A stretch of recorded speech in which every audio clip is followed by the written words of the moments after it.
Gorontalo atau dikenal juga dengan Hulondalo merupakan daerah pemekaran dari Sulawesi Utara dan resmi menjadi sebuah provinsi pada 5 Desember tahun 2000. Memiliki posisi yang strategis, Gorontalo diapit oleh dua perairan, yaitu Teluk Tomini dan Laut Sulawesi.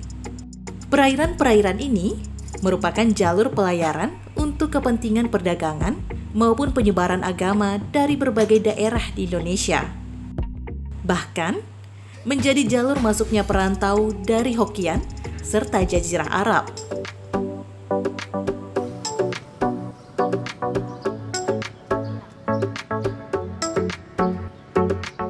Layaknya provinsi lain di Indonesia, Gorontalo juga memiliki rumah adat khas sesuai dengan peruntukannya.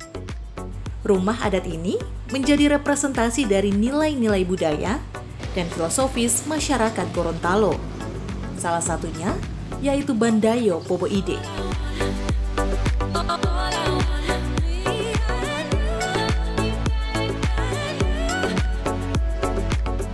Rumah adat yang terletak di Desa Kayu Bulan, Kecamatan Limboto, Kabupaten Gorontalo ini merupakan perwujudan dari kediaman sang raja sekaligus tempat bermusyawarah, di mana seiring perkembangan zaman juga difungsikan sebagai penyelenggaraan ragam upacara adat, penerimaan tamu kenegaraan, pesta perkawinan adat, serta kegiatan sosial dan keagamaan. Kalau Bantayo Poboide yang kita saksikan seperti di Limboto, itu adalah rumah kerajaan, rumah raja maksudnya, sekaligus tempat bersidangnya para raja-raja, di mana pada saat itu setelah terjadi perubahan, raja langsung memimpin yang disebut dengan Buatu Labu Bato atau eksekutif. Jadi raja memimpin sehingga disebut dengan Bantayo Poboide, artinya rumah tempat bersidang. Jadi persidangan dilakukan di situ karena raja yang memimpin tinggal di situ. Sejak Gorontalo memakai filosofi adat bersendi sara bersendi Quran, maka struktur bangunan raja itu selalu berada di depannya ada masjid. Ya. Lalu sebelum masjid harus ada alun-alun atau lapangan. Di sini alun-alun itu raja mengumpulkan masyarakatnya, lalu kemudian di pelaksanaan sholat, terutama sholat Jumat, sholat Idul Fitri, Idul Adha, raja akan turun dari rumahnya, dari rumah raja menuju ke masjid, melintasi lapangan seperti itu. Jadi ada struktur rumah raja atau istana, kemudian alun-alun, kemudian masjid, gitu ya. Nah, posisi dibangunnya Bantayo Poboide di Gorontalo, saya lupa kalau tahun berapa, kalau nggak salah ingat ini masa Bupati mungkin Kasmat Lahai, ya. Nah, di depan Bantayo Poboide itu adalah kantor pemerintahan. Lalu kemudian antara rumah Bantayo Poboide dan kantor pemerintahan itu kan ada lapang. Di sebelahnya lalu kemudian ada Masjid Baitur Rahman. Jadi strukturnya memang seperti itu. Di mana-mana di Gorontalo, struktur rumah raja selalu begitu. Itu dibedakan rumah penduduk dan rumah kerajaan, rumah para raja atau rumah para petinggi. Ya. Dan rumah para raja itulah yang kemudian disebut Iladia. Nah, di dalam Iladia itu struktur bangunannya dari depan ke belakang itu dimulai dengan pintu gerbang, arkus. Dalam membangun rumah, jumlah kamar atau ruangan itu disesuaikan dengan jumlah anggota keluarga. Jadi kalau patokan anggota keluarga 4 tadi, berarti kamar itu ada 8 nanti. Ya. Kenapa 8? 4 untuk anak-anaknya, 2 untuk 1 untuk raja sendiri, dan 1 untuk raja dan istrinya, suami istri, dan 2 yang lainnya itu disebut kamar wadaka, huwali lowadaka. Huwali lowadaka itu adalah kamar rias untuk putri-putri raja, dan 1 Huali Lohumbia. Jika ada putri-putri raja yang akan menikah, maka sesudah diakad dia masuk ke kamar Humbia itu. Nah, sesudah dari bagian depan ada melewati gapura, ada kemudian di sebelah kanan itu ada lumbung beras atau lumbung pangan yang biasanya dibangun modelnya seperti bulat seperti tong tapi agak besar gitu ya. Itu tempat menyimpan pangan ya, beras dan lain sebagainya. Lalu di sebelah kiri ada yang disebut luuta. Kalau luuta itu sekarang tempat parkir mobil. Kalau dulu karena kuda atau kerbau, maka yang sebelah kiri itu tempat mengikat kerbau atau kuda atau juga alat-alat transportasi yang ditarik oleh hewan yang lainnya. Masuk ke gedung, ke rumah yang dari bambu atau dari kayu yang patoknya tinggi ini dimulai dengan tangga naik dan tangga turun di sebelah kanan dan kiri. Kalau naik di sebelah kanan, turunnya di sebelah kiri. Bagian paling depan itu biasanya tempat raja dan keluarganya duduk istirahat. Sebetulnya dua tangga itu juga menunjukkan selalu dengan simbol-simbol dua lima pohala dulu limo. Jadi ada Limboto, ada Gorontalo gitu ya. Ada Limboto, ada Gorontalo. Simbol-simbol itu hampir di setiap tempat dan peristiwa selalu bisa temukan yang selalu menunjuk pada dua negeri, Limboto, Gorontalo. Dan di depan itu pula para punggawa, para pengawal kerajaan, para apitalau atau kita sebut sebagai apa saja, itu posisi mereka ada di depan sekali. Satu tahap ke struktur bagian dalam, kita akan menemukan satu ruangan yang di dalamnya ada agak besar. Ruangan itu biasanya dipakai oleh raja untuk menerima tamu-tamu secara terbatas atau melakukan persidangan secara terbatas. Hanya untuk para petinggi-petinggi tertentu di ruangan depan. Sesudah itu baru kemudian kamar-kamar itu berhadapan.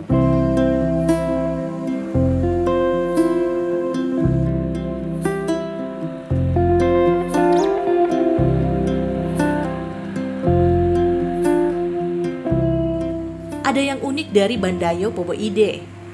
Setiap bagian pada rumah adat ini dipisahkan oleh sepasang daun pintu. Pintu-pintu tersebut diposisikan dalam satu garis lurus, membentuk lorong serta membagi ruang bagian kanan dan kiri secara simetris.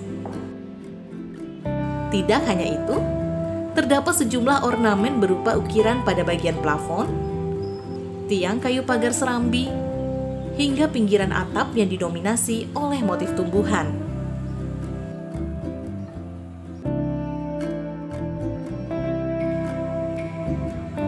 Selain menjadi representasi dari tempat tinggal sang raja, Bandayo Pobo Ide juga menjadi tempat dipamerkannya sejumlah perangkat adat pernikahan. Mulai dari bentuk pelaminan, hingga pakaian adat yang digunakan.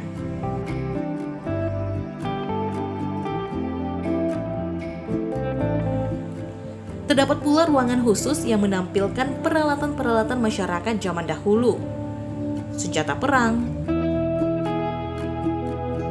dan ragam alat musik tradisional daerah Gorontalo.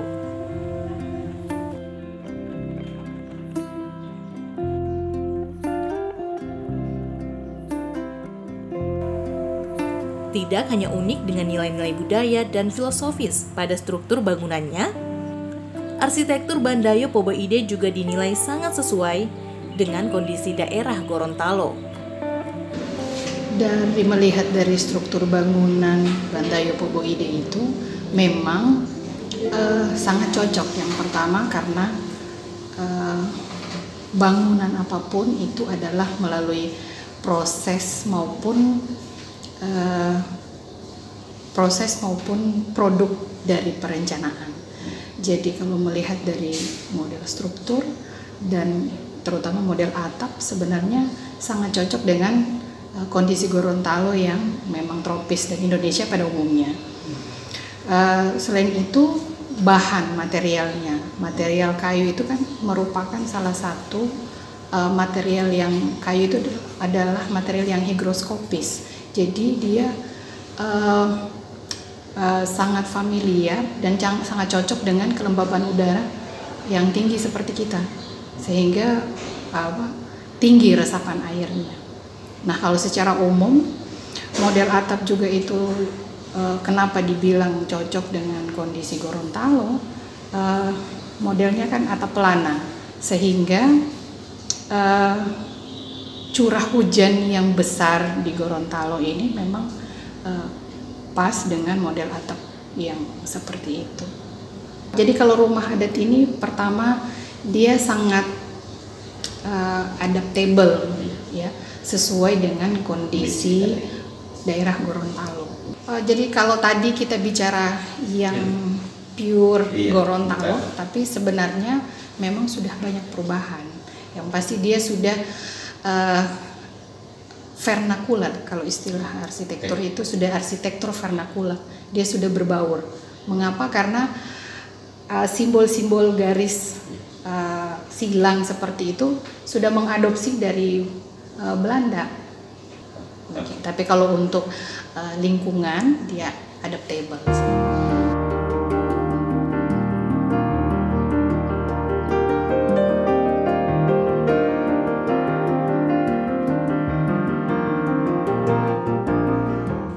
Bandayo Pobo Ide, rumah adat khas daerah Gorontalo yang syarat akan makna filosofis.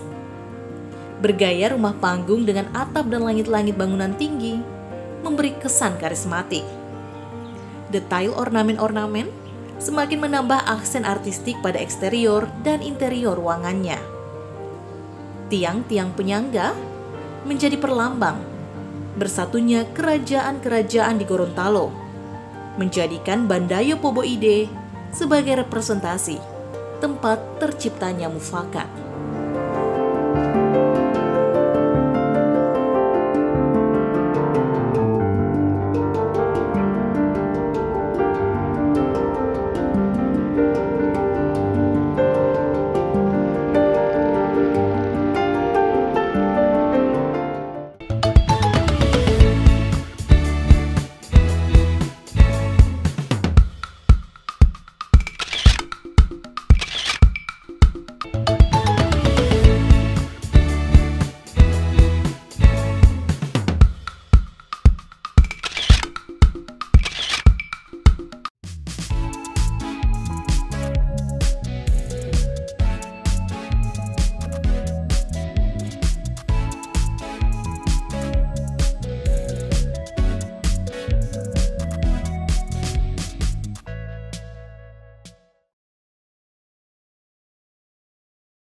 Sukaria melancong ke Gorontalo, menikmati alam dan kulinernya.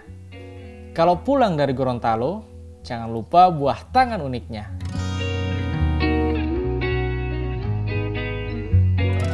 Pemirsa, buah tangan dari Gorontalo memang unik-unik. Sebut saja salah satunya karao. Sulaman khas dari Gorontalo yang dikerjakan secara manual dengan tahapan-tahapan yang cukup rumit. Untuk menghasilkan satu pola sederhana, membutuhkan waktu kurang lebih 1 minggu.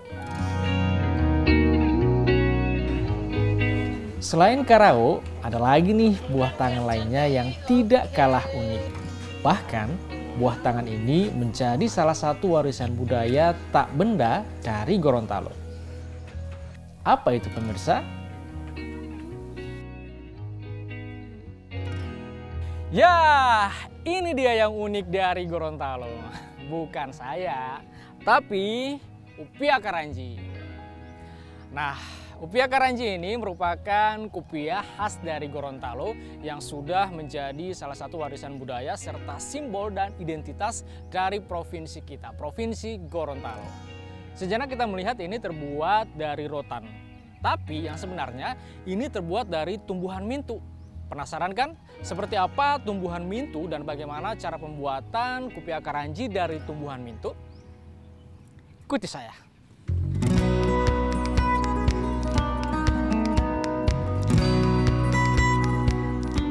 Desa Pulubala, sebuah desa yang terletak di Kecamatan Pulubala, Kabupaten Gorontalo. Disinilah tempat tinggal beberapa pengrajin upia karanji. Bahkan hasil anyaman dari warga di desa ini cukup dikenal hingga keluar kota.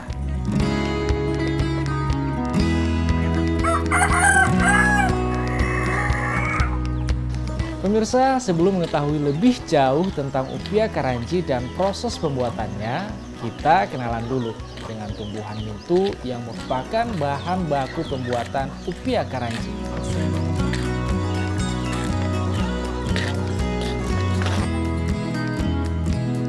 Assalamualaikum. Waalaikumsalam.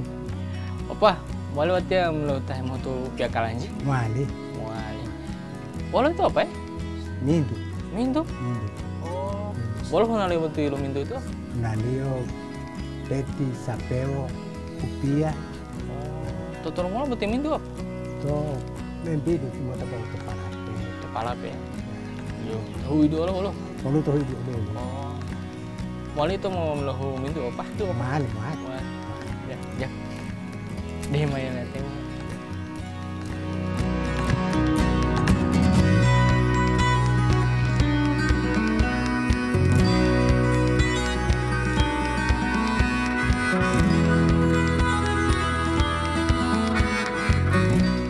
Tumbuhan mintu tak ubahnya seperti pohon rotan liar, namun berbeda dengan rotan yang keras dan getas.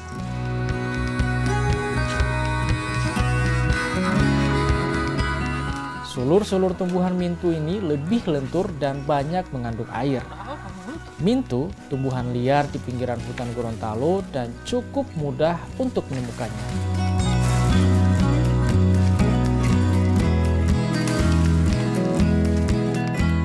Tumbuhan mintu yang dipilih berukuran panjang 1 hingga 2 meter.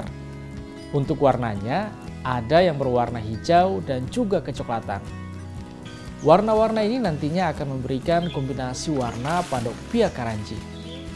Tahukah Anda, warna pada anyaman upia karanji berasal dari warna tumbuhan mintu tanpa melalui proses pewarnaan.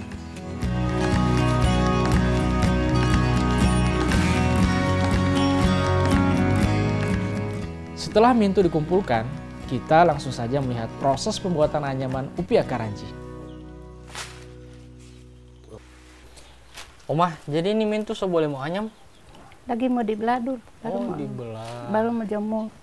Jadi dibelah dulu, dijemur. Iya. Jemur berapa hari? Cuma 1 jam atau 2 jam boleh. 1 jam, 2 jam. Oke, boleh. Habis itu yang mau dibelah ini bagian mana, Om?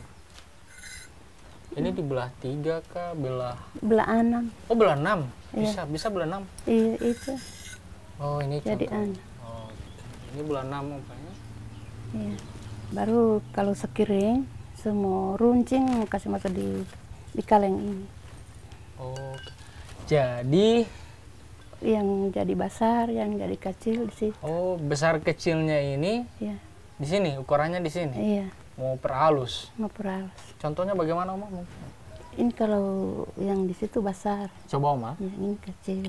Mana yang boleh mau coba? Nah, yang sekiring itu yang boleh mau. Oke, nanti yang sekering boleh ya. Iya. Ini sesuai besar kecil, Om, lubangnya? Ikut situ. Kita mau runcing dulu. Oh, diruncing dulu. Dalam menghaluskan mintu, awalnya menggunakan pisau kecil. Dilanjutkan dengan penyurutan menggunakan alat khusus yang dibuat dari tutup botol berbahan kaleng. Terdapat beberapa lubang, dari yang besar hingga yang paling kecil. Penyurutan dapat dilakukan berulang kali hingga mendapatkan tingkat kehalusan yang diinginkan. Nah, ini Om kan ada bisnya warna coklat. Ini dicat kah, diberi pewarna atau? Memang DP aslinya itu, Pak. Oh, jadi ini bukan dicat, bukan? Tidak. Ini asli. Ini DP asli. Okay. Jadi yang warna coklat itu ini ya? Ya, bikin bunga itu DP coklat itu. Susah tidak, Oma? Tidak susah. Tidak susah? Tidak mencari kamar 1 kali. Kasih sendiri itu yang warna hitam. Jadi begini, kalau coklat itu jadi bahannya yang coklat? Iya. Oke, jadi kalau yang putih ini bahannya juga ambil warna ini? Iya. Waduh. Iya. Ini Oma sekilas dapat lihat kayak rotan gitu, anyaman Kalau rotan. sesuai Kenapa harus pakai mintu bukan rotan? Biasanya kan orang pakai rotan di luar daerah sana. Ini aneh dan memang cuma ada di Gorontalo pakai mintu. Kenapa harus mintu, Om? memang orang suka itu yang mintu semua, DP aslinya itu. Aslinya ini ya? Iya, mintu semua itu. Oke. Baru pertama belajar ti Oma ba anyam dari mintu ini susah tidak? Susah dari pertama itu. Susah deh. Susah itu apa menurut Oma yang paling susah waktu belajar pertama? Kan masih belajar tadi, belum tahu. Namanya belajar masih. Iya, Oh. masih susah. Baru untuk buat pola begini ini, apalagi pola yang so ada bisnya seperti ini, bis coklat, itu DP pola itu bagaimana Oma belajar? Mau diraut itu yang warna putih, baru hitam itu tidak mau diraut. Oh jadi Bikin bung. nanti ini yang diraut ini yang bagian putih, Iya. baru Kalau proses. hitam itu mau bikin huruf boleh. Oke.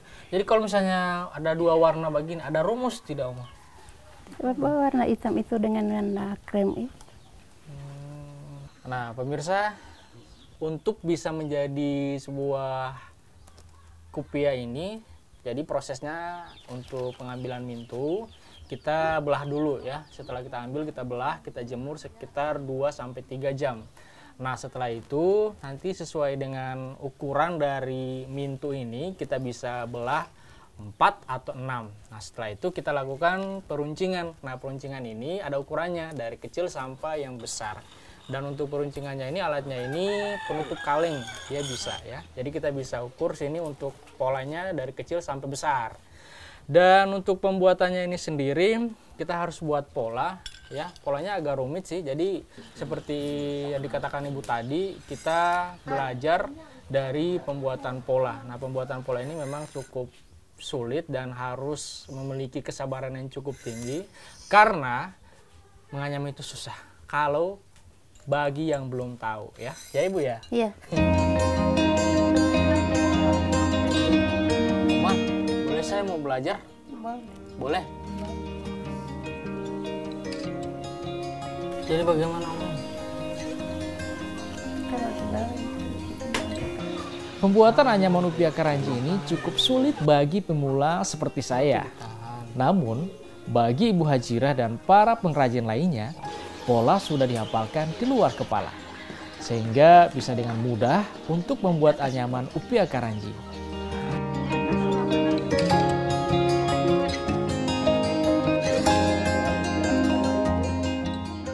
Untuk menghasilkan satu upia karanji membutuhkan waktu 3 hingga 5 hari, tergantung kepadatan anyaman dan model yang dibuat.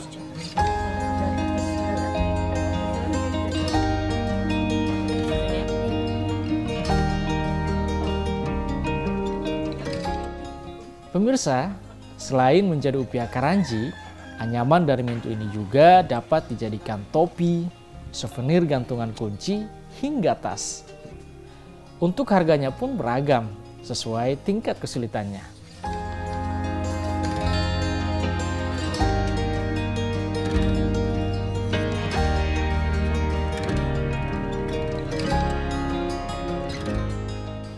Upia karanji, kupia khas dari Gorontalo. Selain nyaman untuk digunakan, dapat bertahan lama, proses pembuatannya juga terbilang unik.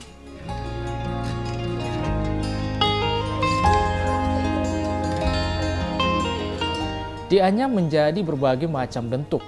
Gradasi warna alami dari tumbuhan mintu semakin menguatkan pesona upia karanji. Bagi Ibu Hajirah dan para ibu di desa ini, menganyam upia karanji bukan hanya sekedar sebagai mata pencarian, namun juga turut melestarikan kerajinan khas Gorontalo yang saat ini telah ditetapkan sebagai salah satu warisan budaya tak benda dari Gorontalo.